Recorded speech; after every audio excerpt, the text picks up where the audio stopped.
In this video, we're going to walk through how to use the Bluebook software for practice PSATs and practice SATs. So when you open Bluebook, you're going to see this screen, and you'll click Sign in with a student College Board account, and then you'll enter your email and password here.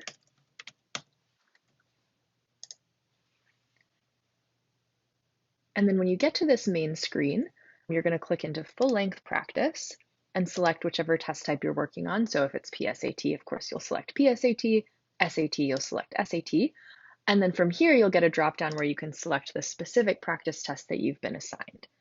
And once you've selected your practice test, you'll be given this button to select accommodations and supports.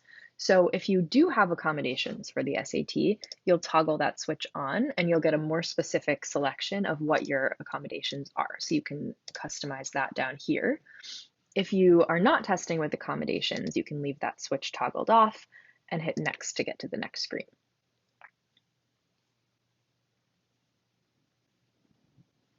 So here we have this little screen before the test begins that gives us these logistical pieces about timing and about scores and assistive technology. But they specify here that they do not lock your device during a practice test, but since they will lock it or block you from accessing other programs on test day, you should still not access other apps while you're taking the practice test to make it as realistic as you can. So once we hit next from that screen, you can see that the timer starts counting down right away. So for that reason, you're going to want to familiarize yourself with the instructions before you actually take the test so that you don't have to spend time reading it on test day while the timer is ticking down. The next thing we're going to look at is some tools that you can use during the test. So the first tool is to mark a question for review. So if you are unsure about a question and you want to come back to it at the end if you have time, you can click that little red flag. And two things happen when you do that. Firstly, you get a little red flag on the question down here in this question overview. And second thing is that when you finish the section and you get to the review page, you'll see that question highlighted there as well. So I'll leave it highlighted so that we can see that. The next tool is the ability to cross out answer choices that you've eliminated. So in order to get that cross out option, you'll click on this little button up top, and then you'll see you can now cross out answers that you don't like. The next thing that we'll look at is the ability to annotate with highlighting and with notes. So to highlight, we're going to select the test that we want to highlight and then click annotate up in the right corner.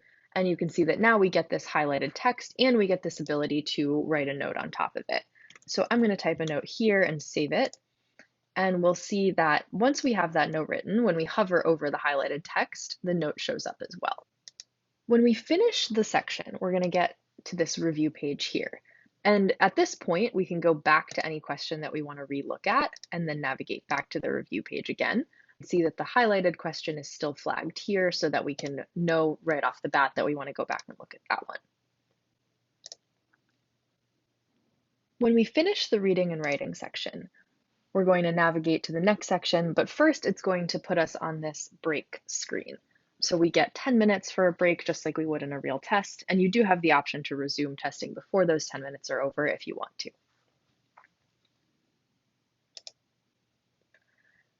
The next section we get to is the math section. And you can see that these instructions are pretty elaborate, so it'll be definitely good to familiarize yourself with them in advance.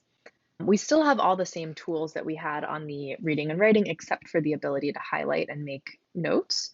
But we can still mark questions for review and we can still cross out ones that we don't like. On the math section, we have two additional tools that we can use. The first one is a calculator with full functionality that you would have in Desmos. You can pop it out to be a bigger calculator screen or a smaller one, depending on what you're trying to do.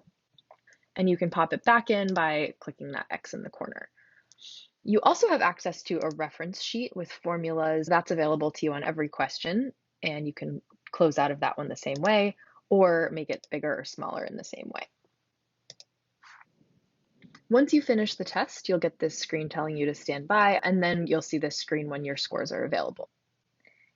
If you encounter any questions about Bluebook, just email your tutor.